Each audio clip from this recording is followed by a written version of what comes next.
La mayoría de los chicos nos juntamos y fuimos al municipio a cortar y estábamos gritando, queremos seguridad, no justicia, porque el día de mañana vamos a tener que pedir justicia por un compañero. Lamentablemente, loco, estamos todos acá, ¿entendés? Por un compañero. Y nosotros le pedimos de buena fe. ¿Qué hicieron? Ellos nos metieron un control de tránsito y se ven los videos, porque tenemos videos donde se ve que pasan en moto, pasan sin casco, sin nada y no les hacen nada. Y pasamos nosotros y nos empiezan a detener. Y la bronca es con nosotros, loco, y nosotros estamos repartiendo todos los días, Moreno.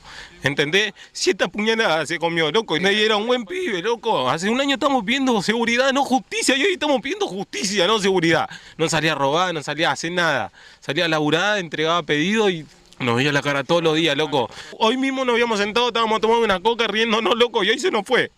¿Entendés? Y no podemos vivir así, loco. Porque si nosotros le hacemos algo al chorro, vamos presos. Pero el pobre del preso después se chupa entre las manos y sale volando. ¿Entendés? Todo el tiempo entran y salen. Nosotros mismos vemos a veces que la misma moto viene a robar 4 días distintos. Y la misma moto sigue robando. ¿Y cómo puede ser que no la detienen?